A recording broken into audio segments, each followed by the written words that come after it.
La foi. Tant de personnes parlent de la foi sans connaître ce qu'est la foi réellement. Eh bien, beaucoup de personnes ne parviennent pas à recevoir la guérison ou ce qu'elles demandent parce qu'elles prennent la foi pour quelque chose qui n'est pas. Voyez-vous, la foi n'est pas ce que vous imaginez. C'est aussi réel pour vous que toute autre chose que vous déclarez. N'importe quel sens de votre corps. C'est aussi réel que si mes yeux déclarent ceci est un morceau de papier. C'est aussi réel que de dire que ceci est une lampe. C'est aussi réel que d'entendre de la musique. C'est aussi réel que tout ce que je goûte dans ma bouche. C'est à ce point réel. Seulement, vous ne pouvez pas le montrer à quelqu'un d'autre.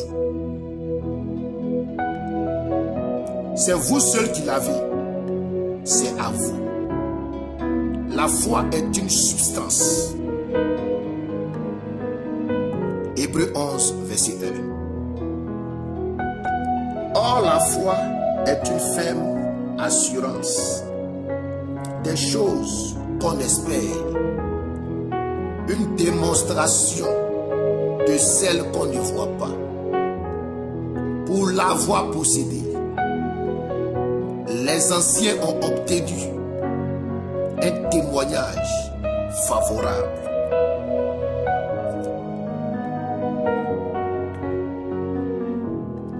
Romains 10, verset 17. La foi vient de ce qu'on entend et de ce qu'on entend de la parole de Dieu. Comment quelqu'un peut-il avoir la foi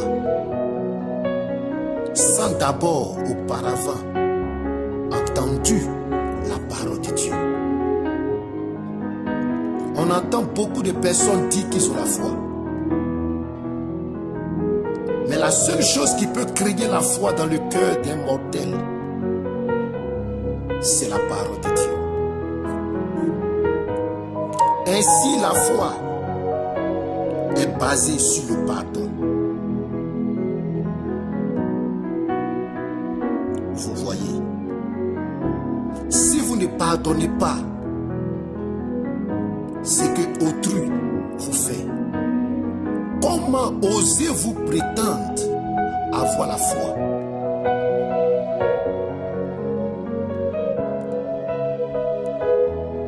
La foi, c'est le pardon. Si vous ne pardonnez pas, vous ne pouvez pas avoir la foi. Jésus a dit, si vous dites à cette montagne, déplace-toi et jette-toi dans la mer, et que vous ne doutiez point dans votre cœur, cela vous sera accordé. Et quand vous priez, pardonnez. Pardonnez le mal qu'ils vous ont fait. Le Seigneur Jésus-Christ, lorsqu'il était sur terre, il a prêché beaucoup de grands sermons. Il y a eu beaucoup de miracles. Mais à mon humble avis, sa plus grande prédication était lorsqu'il était sur le bois du Calvaire, où il s'est écrié, Père, pardonne-les, car ils ne savent pas ce qu'ils font. Et je crois que son sang coule en nous. Sa sémence est en nous. Nous devons avoir le caractère qu'il avait. Rien ne peut ébranler la foi. La foi ne considère pas la peur. La foi ne considère pas le doute. Lorsque Pierre marchait sur l'eau, sur l'ordre du Seigneur Jésus-Christ, il a marché sur l'eau. Mais quand la peur est rentrée dans son cœur, il a perdu la foi. Quand la peur entre dans votre cœur, vous perdez la foi. Quand le doute entre dans votre cœur, vous perdez la foi. La foi, elle est une ferme assurance, une conviction inébranlable. Beaucoup de chrétiens parlent de ce sujet sans savoir réellement ce qu'est la foi. Imaginez que ce soir, vous ayez laissé la clé de la maison au boulot. Vous êtes quitté au boulot. La clé de votre maison qui était sur vous au boulot, vous l'avez déposée sur la table du bureau. Et vous vous apprêtez à rentrer chez vous. Or, la clé n'est pas dans votre poche. Mais si vous croyez avec fermeté que cette clé qui se trouve au bureau est dans votre poche, aussi vrai que la parole de Dieu est vraie, cette clé se trouvera dans votre poche et vous pourrez entrer chez vous. C'est ce qu'est la foi. Beaucoup de personnes parlent de la foi sans savoir ce qu'elle est. Elle est un sixième sens. La foi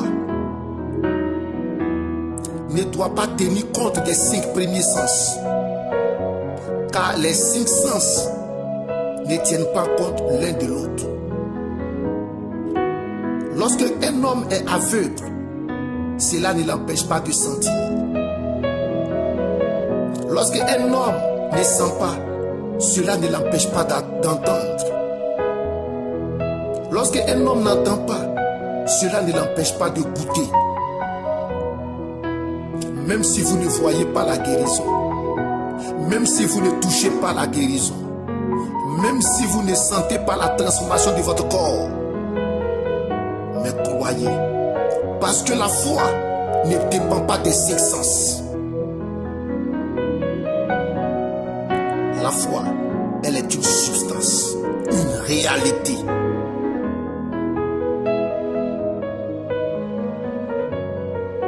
Ayez la foi. Et rien ne pourra vous ébranler. Croyez en Dieu. Croyez en vous. Croyez dans le fait que Dieu vous a enlevé dans la boue du péché. Personne ne ramasse un verre, ne nettoie ses verres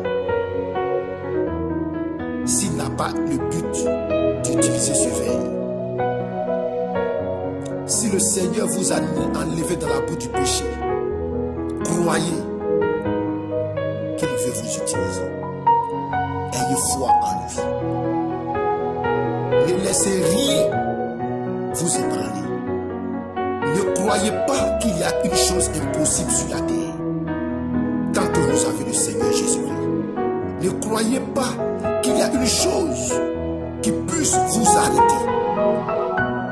Frères et sœurs, la foi est une substance. Sans la foi, vous ne pouvez pas être agréable à Dieu. Aller à l'église ne ferait pas de vous quelqu'un d'agréable à Dieu. Payer les dîmes et les offrandes, quoi que vous devez le faire, ne fera pas de vous quelqu'un qui est agréable à Dieu. Mais si vous avez la foi, vous vous êtes agréable à Dieu. Comment je peux avoir la foi si mon cœur me condamne? Faites ce qui est juste. Même quand personne ne vous regarde, vivez une vie sainte. Rangez-vous. Que votre cœur ne vous condamne pas. Soyez honnête envers vous et envers Dieu. Alors la foi prendra place. La foi n'aura pas de doute. Parce que vous savez que vous êtes en ordre. La foi, elle est une ferme assurance. Une démonstration de ce que l'œil ne voit pas. De ce que je ne peux pas toucher. De ce que je ne peux pas entendre. De ce que je ne peux pas goûter. Elle est une démonstration des choses que les cinq sens ne peuvent pas cerner. Elle est le sixième sens.